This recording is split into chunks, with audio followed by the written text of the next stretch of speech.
Welcome to Echoes of My Imagination. My name is Tracy Lee. Sit back, relax, let me tell you a story. Today's story is called The Keeper of the Star Thread Tomb, where silence stitched time, and every burial was a spell meant to awaken the stars.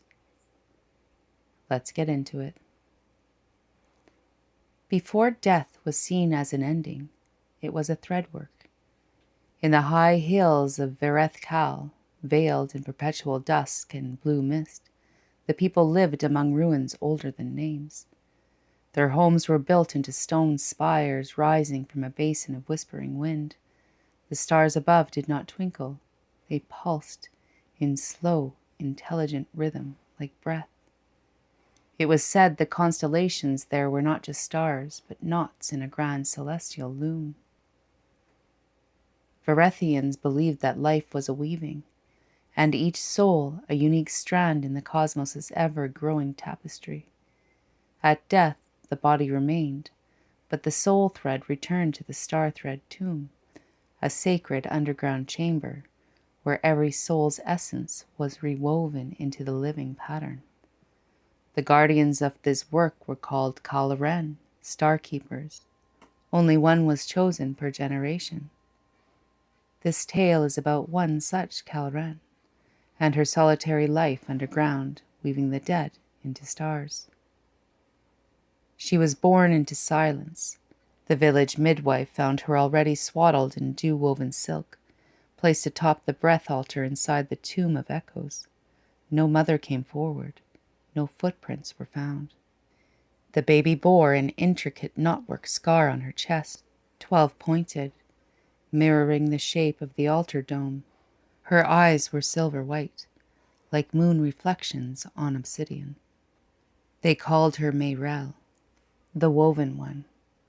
From infancy, she rejected the world above. Daylight made her dizzy. The sky frightened her. But in the tomb tunnels, she cooed, laughed, and by age 3, she could speak in knot script. By age 5, she began tracing thread lines in the tomb's star loom. By age 7, the loom began responding. Mayrel lived alone beneath the tomb. Her meals were sent down via wind elevator. She spoke only with the stone. The star loom was an immense spiral web, spun from moonsteel wire and sung thread, woven with soul fibers of the dead. Each soul thread was unique. Vibrations carried the memory of breath. Color revealed the emotion of their final thought. Weight spoke of karmic destiny. When someone in the village died, their ashes were brought to Mayrel. She would breathe over them, extracting the soul thread, then carefully knot it into the loom. Sometimes she wept. Sometimes she sang the old tongue, causing the thread to glow. And sometimes, when no one watched, she unwove a mistake, freeing a soul that had been tied to grief. Only once was she punished. She rewove the thread of a cruel man who had caused suffering. The sky dimmed for 3 days. Mayrel did not eat. When the sky brightened again, she resumed her work. But never again did she bind cruelty to the loom. Instead, she left those threads loose, floating, believing they might find peace outside the pattern.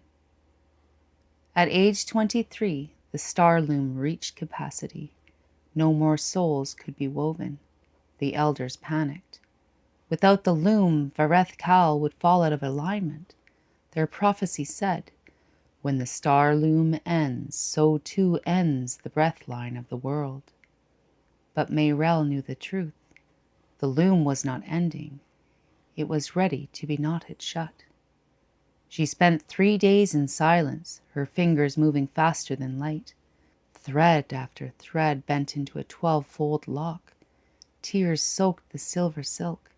Her own essence bled into the pattern. And then she stopped. The final knot held her own thread.